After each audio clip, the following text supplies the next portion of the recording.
Hey everyone, I wanted to talk about toxic burden.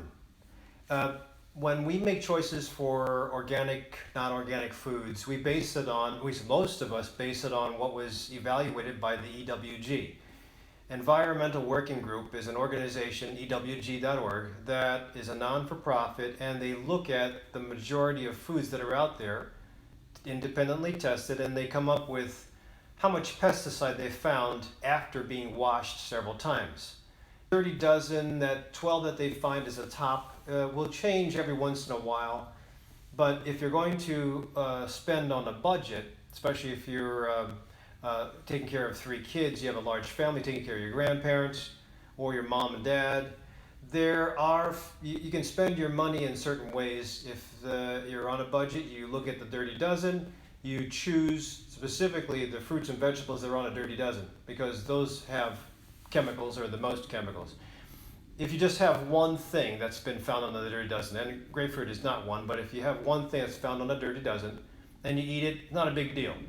If you keep on eating that food and you add other chemicals to your body, it becomes overwhelmed. That's the burden, toxic burden or the chemical burden that hits the body. Now, the liver is a fantastic organ.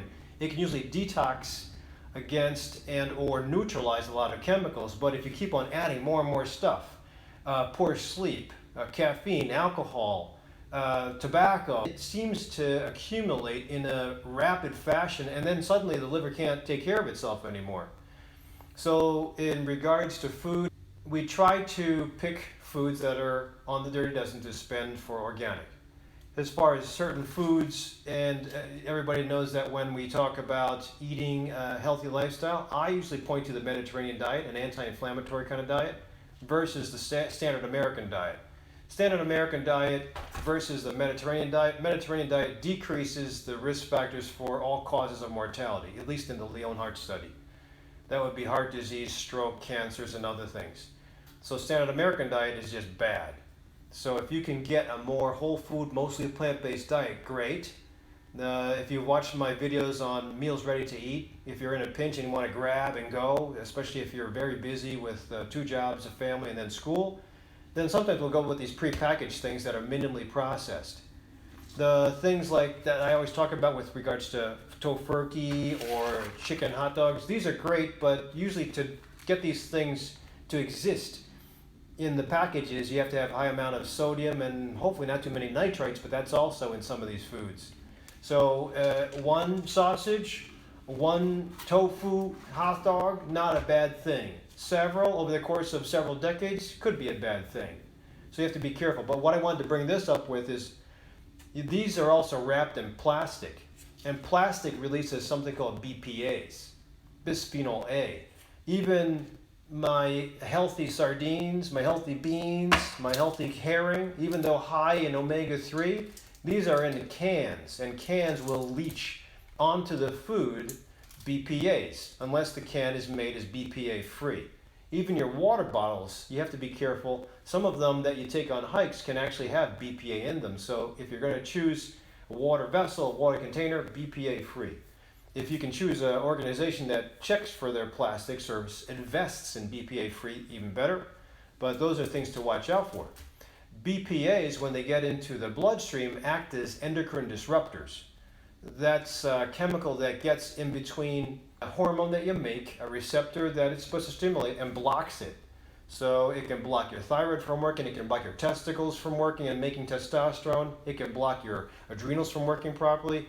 It won't kill you overnight, but it'll give you a whole bunch of symptoms. Some patients, I wonder if the early menopause patients that I get coming into the office or the fibromyalgia patients also have a toxic burden that they can't handle. The only problem is you can't really check for BPAs. They're a fancy test, but very expensive. So that's why we have to empower ourselves with making the proper choices while making the lifestyle before you get to that level. Also, you have to be aware of things like foam. Foam in pillows, foam in car seats, foam on cushions. This also can add to the toxic burden by secreting something called a phthalate. And that, in addition to BPA, is not a good thing. Remember, it's the accumulation of several things altogether. While we're at it, even hand sanitizer has taclosine, so this could be dangerous if chronically exposed.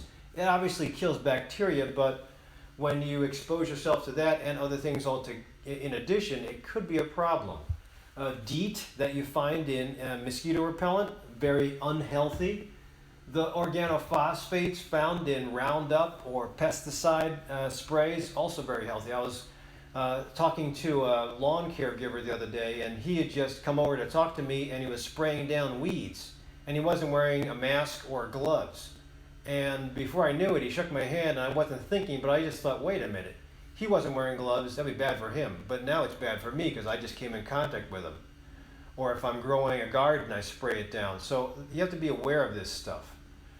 You'll always know, or you always see about whether you should buy cage-free or certified organic, eggs. Same thing with the organic spring mixes. It's a tough decision, and it's so exhausting to see all that information and interpret that information that some people just give up.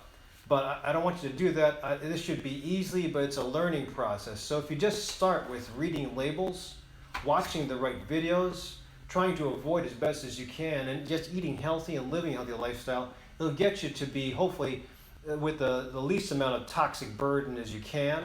I mean, even with the kids who are born, they've checked the blood test of the mom to find out how much the toxic load was, the blood tests of the newborn to find out how much the toxic load was right after birth, and they found that mom transferred a lot of the toxins into the baby upon birth.